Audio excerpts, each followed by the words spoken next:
Thank you very much, Shanna. I participated in the research aspect, or the bit that got that piece of research, time well spent, to where it is, and I'm really pleased to see that it came out and how it underlines many different things, which I'm sure sings to lots of people in the room. So if you haven't looked upon it yet, do be sure to do that, take that away, something to do today. So moving on, I would now like to invite Farhana from Manchester Pride to the stage. Farhana is going to talk to us about volunteering and diversity. So welcome to the stage, Farhana. Hi, can everybody hear me okay? Yeah? Thank you. First of all, thank you so much to Matt for inviting me here today as well to speak about volunteering and diversity. It's really honoured to see everybody here together and coming together to share kind of knowledge and insights, and I hope I can add to that with my talk today. So, equality, diversity and inclusion. We hear these words regularly and we're constantly told it's an issue. And we can fall into this trap of them becoming just buzzwords without meaning, which can lead to this tick box exercise with regards to diversity and inclusion. So what do we actually mean by diversity? And why is it important, particularly in volunteering? So diversity is about taking account of the differences between people and groups of people and placing a positive value on those differences. It's about representation and ensuring that people from all walks of life and all backgrounds feel included and therefore empowered, which is really at the heart of what volunteering is able to achieve. I'm going to echo Shana on some of the NCVO research to kind of highlight why it's so important. So NCVO reported that 36% of people from the least deprived areas in England volunteer formally, compared with only 15% from the most deprived. Those who are educated to degree level are almost 3 times more likely to volunteer than those with no formal qualifications. And BAME people are significantly less likely to be involved in regular formal volunteering. So this lack of diversity means only a small group of comparatively highly educated and high-earning individuals contribute 51% of all the volunteering hours given nationally. So we know the amazing things that volunteering can achieve, for charities, for communities and for volunteers themselves. Volunteering can be a brilliant way to gain new skills, to improve well-being and to meet new people. But however, it's often the people who require this and who can gain the most from volunteering that are most excluded. It's why diversity matters, and it's why we have to make sure that we're being aware of it and we're thinking about it when we're looking at recruiting volunteers. Volunteering is a powerful intervention, and if we don't try and open it up to everybody, we risk compounding it alongside disadvantage and damaging social mobility. So today I want to talk to you a bit about Manchester Pride's journey with diversity and inclusion, and the challenges that we've faced as an organisation and what we've done to try and overcome that when we're looking at diversity and inclusion. But first of all, I wanted to talk about Manchester Pride a little bit because I'm sure most of you know us as the festival. So I just wanted to hands up if you knew that Manchester Pride was a charity. Quite a few, that's great. Usually not that many. So yes, Manchester Pride is a charity, and as a charity, our vision is to live in a world where all LGBT plus people are free to live and love without prejudice. This is what we're trying to achieve, and it's the world that we all want to live in.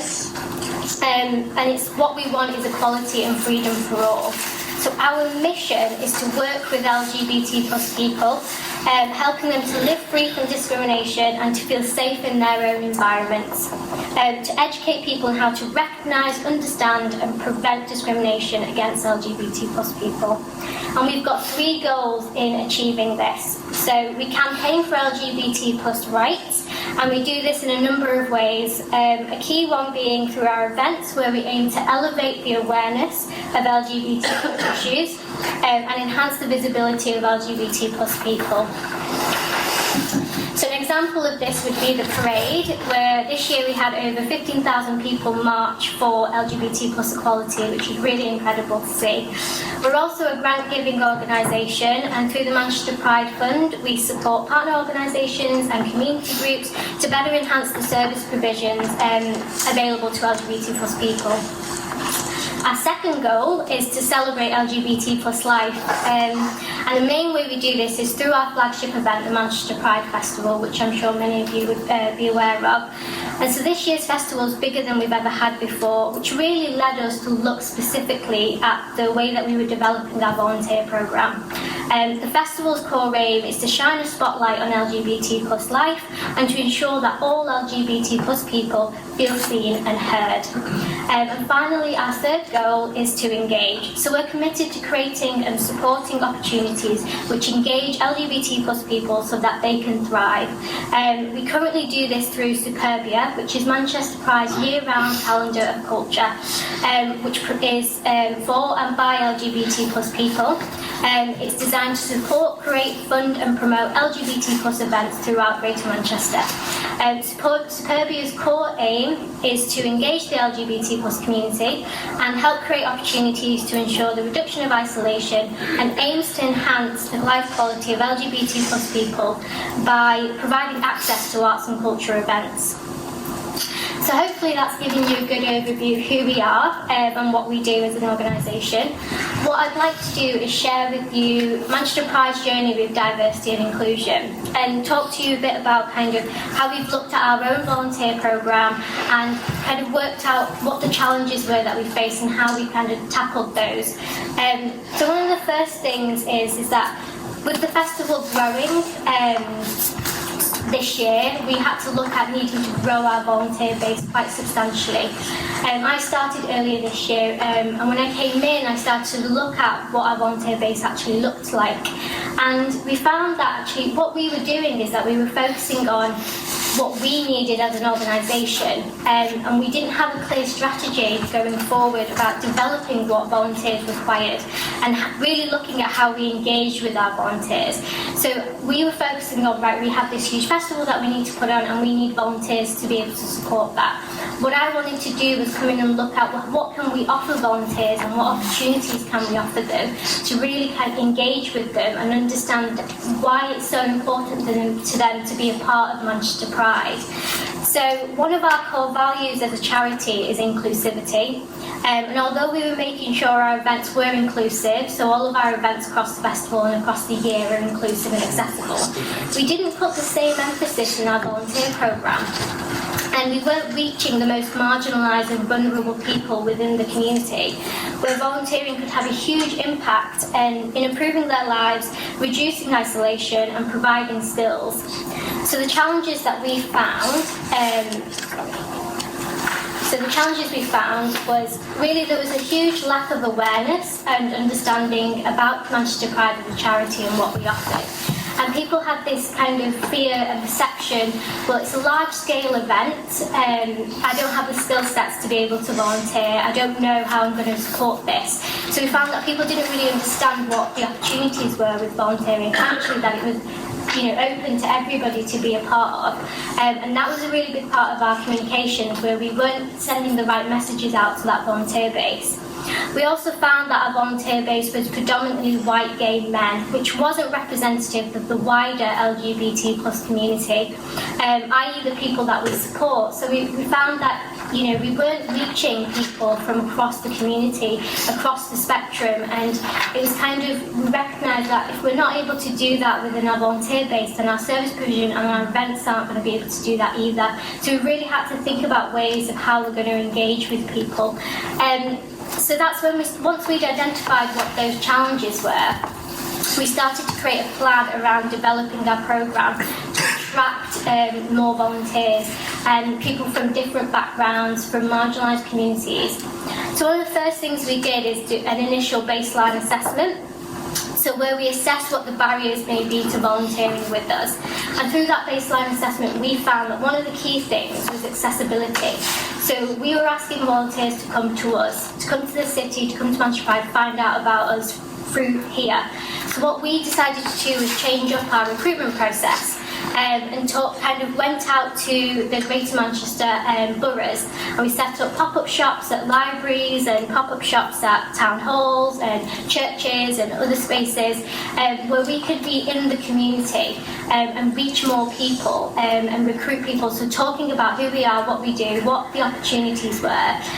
We found that really really useful, actually, being able to be within the communities and not asking them to travel to us, because that's another accessibility issue and another barrier that we were putting up.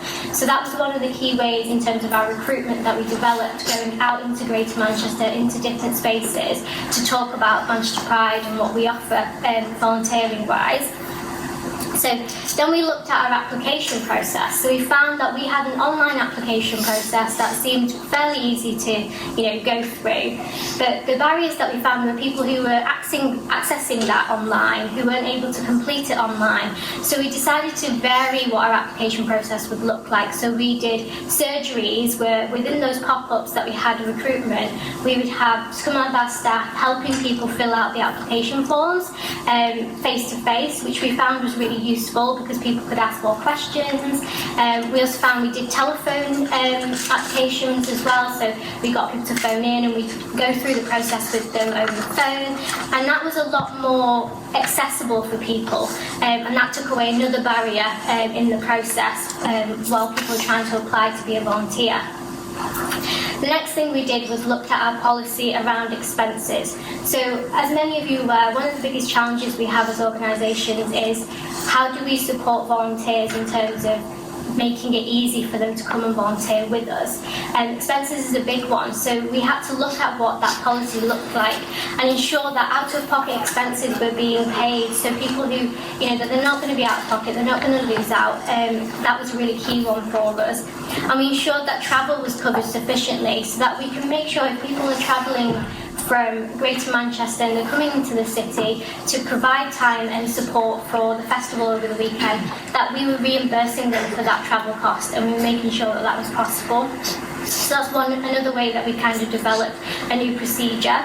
And we changed our expected hours of volunteering to shorter shifts as well. So shorter time periods meant that people didn't have to give as much time to volunteering with us. And we were very flexible in the approach. So if somebody said that they could only do 2 hours on a Sunday, we made it work because we wanted them to feel like they were a part of this community. And we didn't want the time that they could give to be a barrier to that, and to make sure that they felt included. So that was one way, and we were really flexible in that sense. Then we advertised the roles more openly. So one of the things I mentioned was that people felt like you had to have a certain skill set to kind of volunteer for a large-scale festival. So we advertised the roles so that there wasn't an expectation of that you have to have these skill sets or you have to be good at this, but actually that it's open to everybody. And we made those communications really, really clear, and we had that as like a strong messaging behind our volunteer programme. And we created, from that, we actually facilitated more training sessions. So what we decided to do was open up to as many people as possible and invest in training. So do more training sessions, get people on board, talk to them about who we are, what we did, and what they can support us with, and then support them in mentoring them in looking at what skills they would require. So we really invested a lot in that training with our volunteers, and we created more opportunities for people to ask questions. So those pop-up shops in recruitment and having the people, our staff out across the city and across Greater Manchester, it gave more opportunities for people to ask questions about it, which actually took away a lot of the barriers that initially were there. So then the final thing we did really was we strengthened our communications. So around our organisation's values, and emphasised that Pride is for everyone, not just the select few. Because I think that was some of the messaging that previously people were aware of, is that you don't participate in Pride, you don't have, you're not part of it. But one of the biggest things that we've tried to do as an organisation is make sure that messaging is really clear, that it's an inclusive organisation, that Pride is for everybody and it's to be celebrated personally and you can be a part of it. So that was really significant for us in making sure that messaging throughout our volunteering programme, throughout our training, was incredibly clear. So that's kind of a very overview of the things that we did to try and ensure that we were gaining as much momentum with getting into diverse communities and out there to speak to people. So after implementing these changes, in 2019 we had over 400 volunteers come and support the Manchester Pride Festival over August Bank Holiday weekend, which is really amazing. It's actually double what we've ever had before. 57% of those volunteers were the first time at the festival. 38% of our volunteers would describe themselves as having a disability. A third of our volunteers in 2019 were from BAME backgrounds, and we have better representation across the LGBT plus spectrum. So these are the statistics, but I think what speaks more is the feedback that we had, that we received from our volunteers this year. I think, the numbers kind of are great, and you get a lot out of it, but we had people who came to us and said that, it's an amazing experience where I got to meet new people, make friends, and my confidence and self-esteem has improved.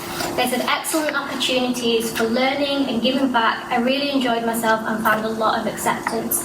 And what we know, a lot of our volunteers come to Manchester Pride to find that community and to find that acceptance. And that's why it was so important to ensure we were reaching marginalised individuals across different communities, because we found that actually what offering that we give, the amazing support that they give to us to be able to deliver this festival, is the fact that they get a community and that they are able to feel accepted with each other, where we know isolation within the LGBT plus community is quite significant.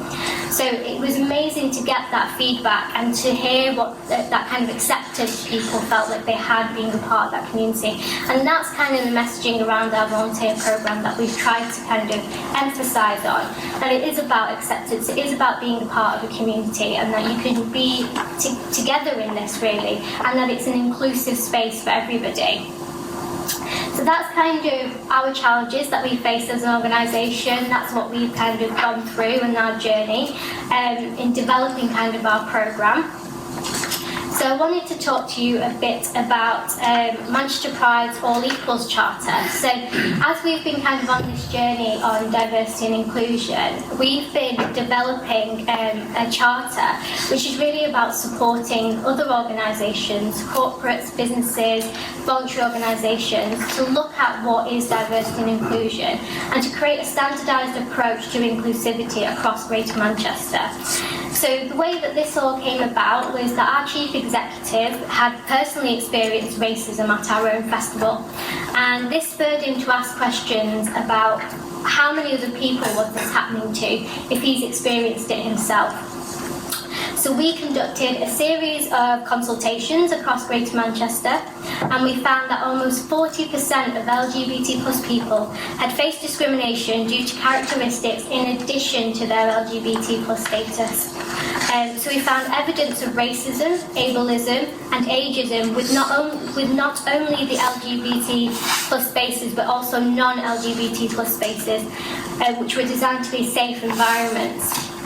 So this led us to develop the Manchester Pride All Equals Charter. The charter is designed to help businesses and organisations of all sizes and industries understand how to recognise and challenge any form of discrimination. It is a thought-through support system guiding you to achieve a truly diverse, inclusive and equal workplace, and that includes looking at your volunteer programme as well. So it's based upon a set of commitments, principles and values, and members pledge to take action in implementing the Charter standards. So the standards is a bit of a framework that we've created to help organisations to support them while they're looking at diversity and inclusion. And through the All Equals Charter, we want to create a consistent approach to inclusion across the board so that all LGBT plus people have equal opportunities. We want all spaces where the Charter is implemented to be safe, and so they are able to reach their full potential and thrive. We've got a really keen focus on intersectionality with the Charter as well, so it's not just LGBT plus issues, because we've recognised that everybody has multiple identities and multiple characteristics, and we cross different characteristics, and we can't put people in boxes. So the Charter really focuses on intersectionality and how we do that. So how do we look at somebody who is LGBT plus but is also BAME, and how do we support them, and how do we reach them in terms of getting them involved with our organisations. So it's a really key part of its vision and its mission as a charter. So we're actually currently in beta testing with the Charter. It is free to become a member. So with the beta testing, we're kind of looking at a range of different businesses and organisations, different sizes, and we're running a test on how robust, comprehensive and workable the process actually is. And we're looking to go live with the charter early next year, where it'll be open to all organisations to get involved. And as I mentioned, it is a framework to try and support organisations when looking at diversity and inclusion. And as I've been talking about, it's so significant when we're looking at volunteering particularly, because we know the opportunities volunteering can achieve, and we know how it can create community. And the people that really need those communities are people from more deprived backgrounds, people from BAME backgrounds, and it's about how do we reach them, how do we engage them. So just to end, I wanted to go through some practical tips when considering diversity within your own volunteer programmes. So ensure you have buy-in from leadership. So we're really lucky at Manchester Pride because obviously the idea of diversity and inclusion is really driven by our chief executive and our board of trustees. But I know I've spoken to organisations where this can be really difficult sometimes, and sometimes you get questions around, well, why does it matter, or why is it important? So I think ensuring that you can get that buy-in from leadership is really significant, because it's about the culture of your organisation and how everybody plays a part in making sure you are diverse and inclusive. So it's about building that business case, I guess. So show the social impact of why it's important. Why is it important to your organisation that volunteers are from diverse backgrounds? Why does it matter to you? And show what that impact it can be, and build that business case to get leadership on board. So take risks and get out of your comfort zone. We're not great at that all the time at Manchester Pride. I think across the sector we can be a bit that can be quite hard for us to try and do, is take risks and get out of our comfort zone. But I think it's really important to do that when we're looking at diversity and inclusion, because as Shannon mentioned, we ask questions around if somebody is disabled, how do we support them, how do we do that? But really what we need to do is to take the leap and do it, and then make decisions. We might fail, we might not get it right the first time around, but it's about taking those chances. And we're still on this journey in terms of diversity and inclusion. We recognise that we've still got a lot of improvement to do in terms of inclusion of trans people and people from non-binary backgrounds, and also looking at neurodiversity this year. So that's another key area of us. We don't have a huge amount of interest, a huge amount of knowledge around neurodiversity, and we don't know a lot about it, but as an organisation we recognise that it's a really key area that we need to be thinking about, and we need to be thinking about how do we make our volunteer programmes inclusive of people from that background. So yeah, take risks and get out of your comfort zone. So do a baseline assessment on your current volunteer base. We found this really, really useful. So doing that kind of baseline research and understanding what you currently have and where the gaps are will really help you shape a strategy around what are you trying to target, who do you want to get out to, where are the areas across Greater Manchester that you want to be reaching out to. And that really helps us understand where our volunteers come from, why they volunteer with us, and actually where we need to be going out to reach more people. So then focus on developing recruitment strategies and reaching areas where volunteering could have the largest impact. That might be different for every organisation. So you might find that you're going to have the largest impact if you engage with a particular group of people because it's right for your organisation. But I think it's important to think about what those recruitment strategies look like. So where are you going out to speak to people? Where are you advertising? How are you getting those roles out there? And MAC is a great way of doing that. We've found so much use through MAC doing our advertising our roles through their centre, because it really reaches across kind of the boroughs as well. So next, ensure the processes you have in place for volunteering are accessible and aim to remove barriers. Through your baseline assessment, you should be able to kind of get an idea of what those barriers are. For us, we knew that accessibility and coming into the city was a big issue. People were saying that it was really difficult to come to us all the time, travel expenses, etc. So we recognised that as a barrier and made sure that we were, tackling that. And you might find that you have different barriers in your organisation that you need to think about as well. And then be flexible in your approach with regards to opportunities available and hours of volunteering.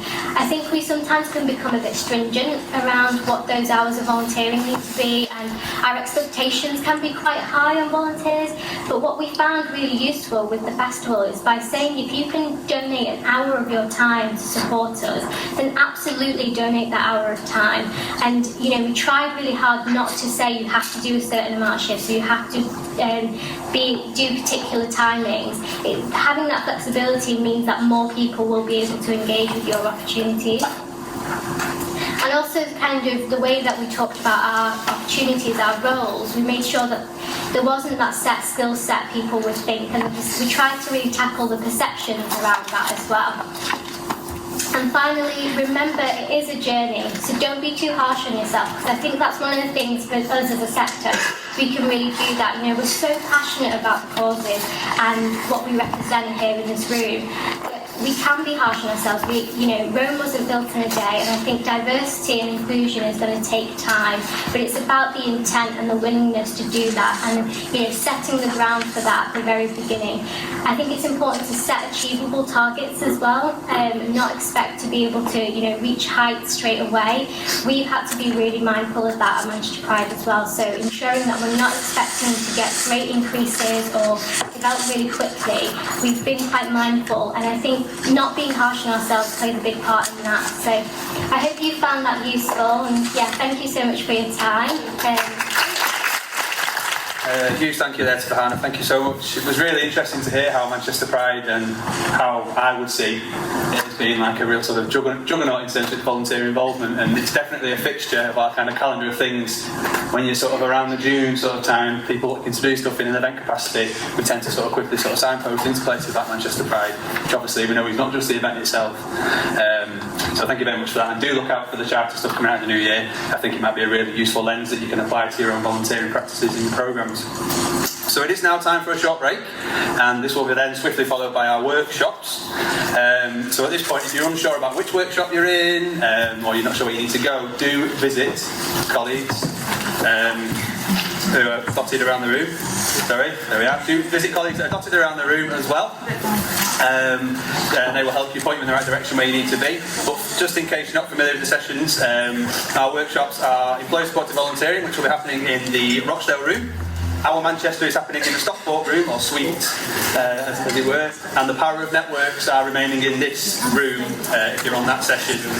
If I could ask you all to be in your workshops properly, so we've got about a 10-minute break, so by 10 to 3, facilitators and people running the sessions will begin them, so be there promptly.